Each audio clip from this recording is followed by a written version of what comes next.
Tabii özellikle Milli Eğitim Bakanlığı'nın 2012-2013 yılında yapmış olduğu bir devrim niteliğinde bir değişiklik vardı.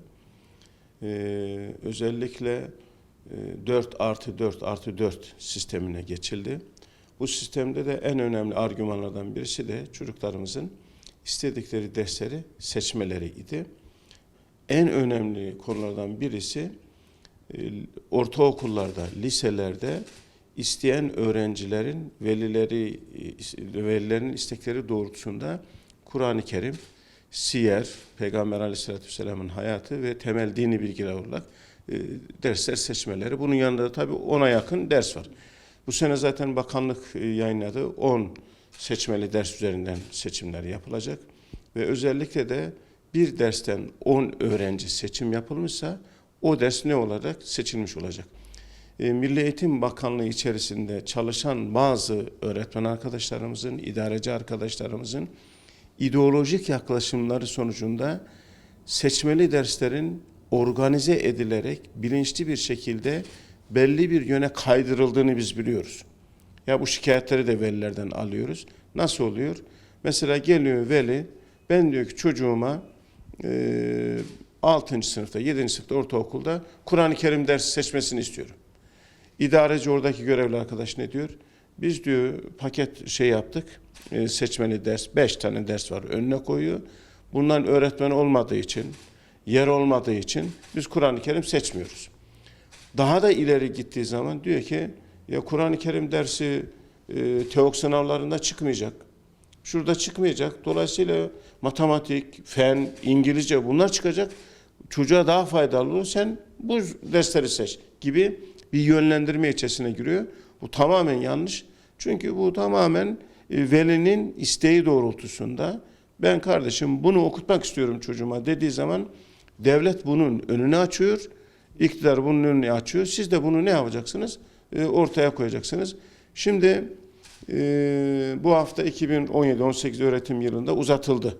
Biliyorsunuz 24 Şubat'a kadar seçmeli dersler. Özellikle ben buradan bütün velilere, okullarına giderek gerçekten çocuklarının hangi derslerin okutulması istediklerini bizatihi kendileri takip ederek, yani idareci, okul idaresinin, öğretmenlerin, sınıf öğretmenlerinin veyahut da müdürlerin yönlendirmesiyle değil, bizatihi kendisinin çocuğun hangi dersi seçmesi gerektiğini, hangi dersten daha faydalı olacağını düşündüğünü gidip kendisi bu işi takip etmesi lazım. Peki. Seçemezsiniz değil, kanunen adı üstünde seçmeli ders. Evet. Yani bunu velinin tamamen inisiyatifine bırakıyor. Dolayısıyla veli ben bu dersi çocuğuma okutmak istiyorum dediği zaman hem devlet, sosyal devlet anlayışı hem de Milli Eğitim Bakanlığı bu altyapıyı ne yapması lazım? Oluşturması lazım ve ona göre de bu seçmeli dersleri o çocuklara okutması lazım. Türkiye'de şöyle bir algı var. Şöyle bir algı oluşturulmaya çalışılıyor.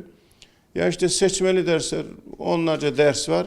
Zorunlu hale getirildi. Zorla işte çocuklara Kur'an-ı Kerim okutuyorlar. Zorla işte temel dini bilgileri, işte siyer derslerini veriyorlar. Şimdi hem Türkiye için öyle aşağı yukarı hem de Bursa için. Mesela ben Bursa için bazı rakamlar vereyim.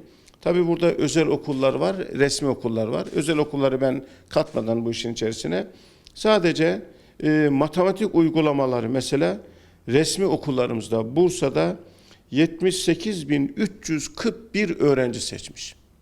78.341 öğrenci ilk sırada matematik uygulamaları. İkinci sırada yabancı dil geliyor. 68.690 öğrenci seçmiş. Üçüncü sırada spor ve fiziki etkinlikler geliyor. 55.489 öğrencimiz seçmiş. Bilim uygulamaları dördüncü sırada 41.599 ve ancak beşinci sırada Kur'an-ı Kerim geliyor. O da 28.423 öğrencimiz seçmiş. Ondan sonra zeka oyunları, yazarlık ve yazma becerileri, Hz. Muhammed'in hayatı sallallahu aleyhi ve sellemin 3, 4, 5, 6, 7, 8. sırada geliyor. 13.993 öğrenci seçmiş. Burada öğretmen arkadaşlarımıza çok büyük görev düşüyor. manevi yönden de çok büyük sorumlulukları var. Bu çocukları Kur'an'la tanıştıracaklar. Kur'an'la barışık hale getirecekler. Bu görev onların.